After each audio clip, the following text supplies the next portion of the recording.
Politico had a fascinating article yesterday about the Republican establishment and Ted Cruz, and it looks like they've given up and they're going to support him, even though they kind of don't want to. So they say, panicked at Donald Trump's dominance and dismayed by Rubio's continued inability to do anything about it, some top Republican power brokers are turning to Cruz, putting aside their policy and personal misgivings to back the candidate they now openly label as their best hope to stop Trump's GOP takeover. So they go on to quote a number of former Jeb Bush donors and current Marco donors who say they feel like they have no other choice. But my favorite part of the article is the framing, because they say the donors are looking for somebody who's more centrist instead of somebody like Donald Trump, because, you know, he's off the spectrum, he's crazy in that respect. My response to this, and to the Politico writers who did it, is, no, the donors are looking for somebody who's more controllable.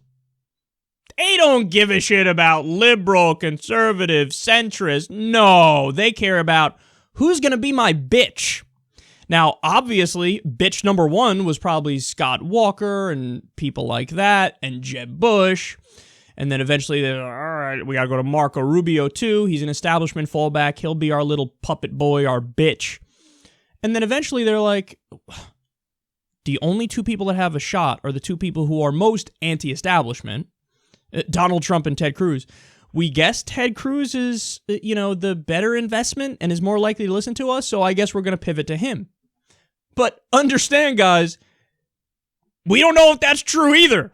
So they're guessing here, and they're like, I guess. But remember, the reason why the establishment is against Ted Cruz, there's many reasons why they're against Ted Cruz, but probably the most important one is he did that government shutdown. Remember that? He's the one who started the government shutdown over Obamacare. Now, Wall Street controls the entire Republican Party. Corporations control the entire Republican Party. But understand that that was a move where it's a rare instance where the establishment and sane people, liberals, progressives, should have been in agreement, because of course you don't want the government to shut down. It hurts business big time, and it hurt Wall Street. It hurts the insurance companies when you shut it down because you're trying to repeal Obamacare. So the entire establishment was telling Cruz, what the fuck are you doing? You're going to do a government shutdown over this. You're not going to get it repealed, and you're just hurting business. That hurt the economy. People got to understand, billions of dollars we lost as a result of that government shutdown. But Cruz was like, I don't care, I'm going to do it anyway. Because Cruz is a true Kool-Aid drinker. He actually believes the nonsense and pure stupidity that's on Mark Levin's radio show and Rush Limbaugh and Glenn Beck. Seriously, and that's embarrassing, by the way. Like, those guys are painfully stupid. But for whatever reason, Cruz fell for their nonsense. And, he believes it. So since he believes it and he's really the candidate of talk radio, sometimes he does tell the donors to piss off. Now, he never tells the donors to piss off for the benefit of the American people, but he does so because, Obamacare is horrible, we got to repeal it and stuff, so I'm going to do a non-filibuster and shut down the fucking government. The establishment hated that.